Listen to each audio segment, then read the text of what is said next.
사도신경으로 신앙 고백하시겠습니다. 전능하사 천지를 만드신 하나님 아버지를 내가 믿사오며 그 외아들 우리 주 예수 그리스도를 믿사오니 이는 성령으로 잉태하사 동정녀 마리아에게 나시고 본디오 빌라도에게 고난을 받으사 십자가에 못 박혀 죽으시고 장사한 지 사흘 만에 죽은 자 가운데서 다시 살아나시며 하늘에 오르사 전능하신 하나님 우편에 앉아 계시다가 저리로서 산자와 죽은 자를 심판하러 오시리라. 성령을 믿사오며 거룩한 공회와 성도가 서로 교통하는 것과 죄를 사하여 주시는 것과 몸이 다시 사는 것과 영원히 사는 것을 믿사옵나이다. 아멘. 함께 보실 말씀 시편 47편 5절에서 9절 말씀입니다. 구약성경 836면에 있습니다. 구약 836페이지 시편 47편 5절에서 9절 말씀입니다. 시편 47편 5절에서 9절입니다. 하나님께서 즐거운 함성 중에 올라가시며 야훼께서 나팔 소리 중에 올라가시도다. 찬송하라, 하나님을 찬송하라, 찬송하라, 우리 왕을 찬송하라. 하나님은 온 땅의 왕이심이라. 지혜의 시로 찬송할지어다. 하나님이 뭇 백성을 다스리시며 하나님이 그의 거룩한 보좌에 앉으셨도다. 문나라의 고관들이 모이며 아브라함의 하나님이 백성이 되도다. 세상의 모든 방패는 하나님의 것이며 그는 높임을 받으시리로다. 아멘. 시편 47편은 보통 야훼 즉위시, 즉위, 왕으로 즉위한다는 뜻입니다. 혹은 야훼 왕권시 이렇게 부릅니다. 시편 47편과 시편 93편에서 99편까지가 다 야훼 즉위시 또는 야훼 왕권시에 해당합니다. 하나님이 왕으로 즉위한다고 그게 무슨 말이지? 라고 생각하실 수가 있는데요. 오늘 본문을 보면서 왜 그런 제목, 그런 분류가 생기게 되었는지 알아보도록 하겠습니다. 시편 47편의 구조는 크게 두 부분으로 나누어 볼 수가 있습니다. 첫 번째 부분은 1절에서 5절인데요.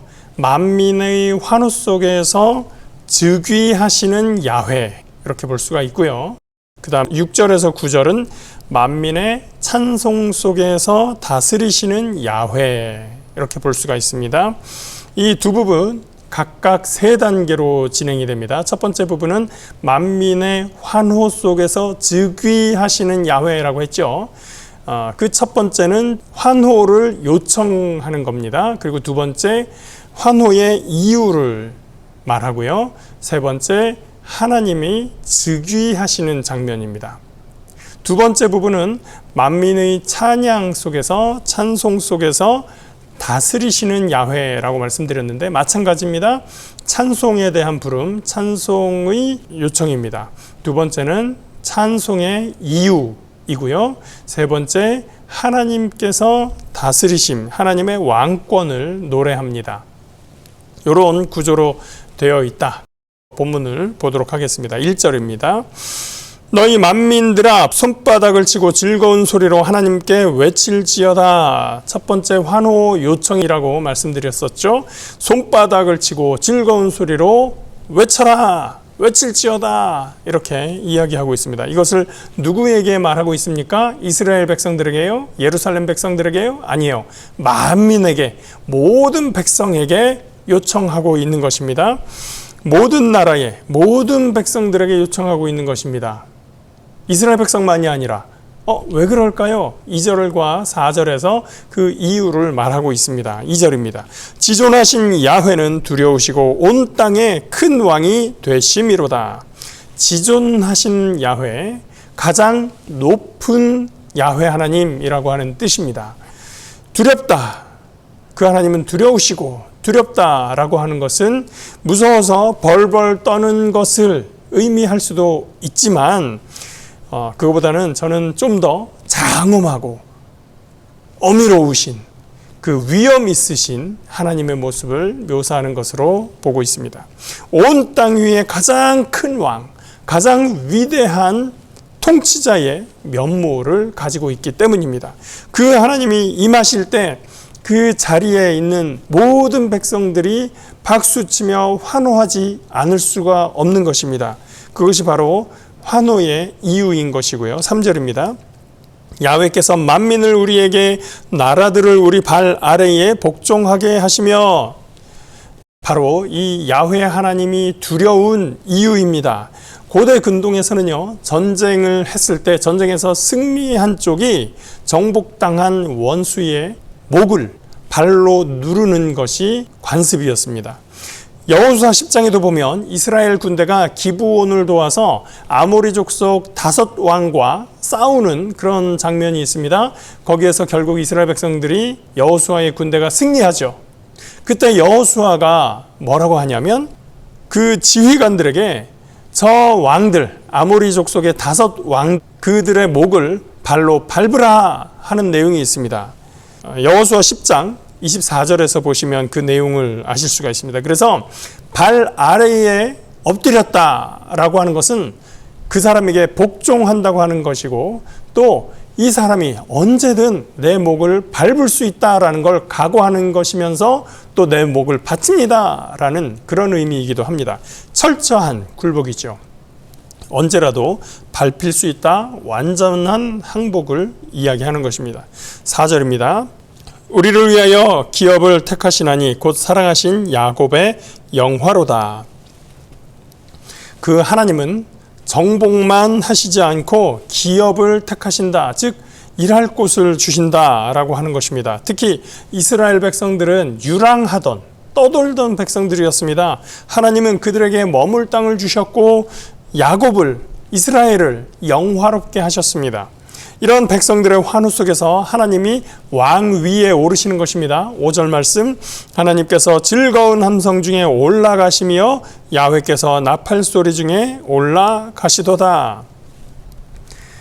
우리도 조선 왕조 그 대관식, 즉위식 같은 것을 보면 빵빠레 같은 것이 울리는 그런 중에 새로 왕이 되는 사람이 그 왕의 계단을 걸어 올라가는 것을 보게 됩니다. 만민의 박수와 환호가 쏟아지고 나팔이 빰빠밤 하고 울리는 중에 야훼 하나님께서 왕으로 오르시는 그 즉위식이 거행되는 장면입니다. 실제로 하나님이 이런 즉위식을 가질 필요는 없죠. 그러나 다만 그 백성들은 왕도 즉위식을 통해서 이 나라의 통치자가 누구인지 알리는 의식을 갖는데, 왕들 중의 왕이신, 왕들의 통치자가 되신 이 야훼 하나님, 이야말로 진정으로 왕이시기 때문에 이스라엘 백성들은 야훼의 즉위식이라고 하는 형식을 통해서 하나님의 왕권을 인정해 드리는 것입니다. 그래서 후기 유대교에서는 이 시를, 시편 47편을 신년 축제일에 하나님이 통치하신다는 의미로 하나님의 즉위시를 사용을 했었고요. 초기 기독교에서도 예수님의 승천일에 왕이 승천하신다, 왕이 그 계단을 오르신다라고 하는 의미로 이 시를 사용했었습니다. 두 번째 단락으로 들어갑니다. 6절입니다. 찬송하라, 하나님을 찬송하라, 찬송하라, 우리 왕을 찬송하라. 1절에서처럼 만민에게 찬송할 것을 요청합니다. 그 하나님은 5절에서 이제 왕으로 즉위하셨으니 왕위에 오르신 그분을 찬송하라라고 요청하고 있는 것입니다. 찬송하라라고 하는 이 단어, 이 말을 짧은 6절 한 절에 몇 번 반복하고 있습니까? 4번 반복합니다. 찬송하라, 하나님을 찬송하라, 찬송하라, 우리 왕을 찬송하라. 마치 온 군중이 힘찬 한성으로 찬송하라, 찬송하라 외치는 그런 장면을 보고 있는 것 같습니다. 찬송의 이유가 그 다음에 이어지죠. 7절과 8절입니다. 하나님은 온 땅의 왕이심이라 지혜이시로 찬송할지어다. 하나님이 뭇 백성을 다스리시며 하나님이 그의 거룩한 보좌에 앉으셨도다. 하나님을 찬양하는 이유는 하나님이 온 땅의 왕이 되셨기 때문입니다. 지혜의 시라고 하는 것은 지혜를 다해서 잘 만든 문장을 의미합니다. 최고의 왕에게 드리는 문장이 대충 끄적끄적거린 그런 그리기는 어렵죠. 지혜를 다해서 만든 아주 잘 만들어진 문장, 그것으로 하나님을 찬양하자, 우리의 말이 가장 최고의 것이 되게 그러한 말로서 하나님을 찬양하자라고 하는 그런 내용입니다. 온 땅의 왕이신 하나님은 뭇 백성을 다스리십니다. 뭇이라고 하는 단어의 뜻은 여러분 많이 아시겠지만 수가 매우 많다라는 뜻을 가진 순 우리말입니다. 그 하나님은 자신에게 합당한 곳에 앉아 계십니다. 바로 거룩한 보좌에 앉아 계신 것이죠. 9절은 왕 되신 하나님의 통치를 설명합니다. 문나라의 고관들이 모임이여 아브라함의 하나님의 백성이 되도다. 세상의 모든 방패는 하나님의 것이며 그는 높임을 받으시리로다. 문나라 고관들이라도 하나님의 백성이 될 수 있습니다. 자신들의 우상들을 버리고 하나님의 통치 아래 들어오면 됩니다. 과거의 개념으로는 한 나라의 고관이나 지배자가 혹은 영주가 어떤 다른 사람에게로 가서 그에게 엎드리면, 그의 신하가 되면 그 영주에 해당하는 백성들, 그 왕에게 해당한 백성들도 다 이 왕에게 소속된 것으로 이해되고 있었습니다. 고관들이 하나님의 백성이 된다면 그 문나라의 백성들도 하나님의 백성이 되는 것입니다.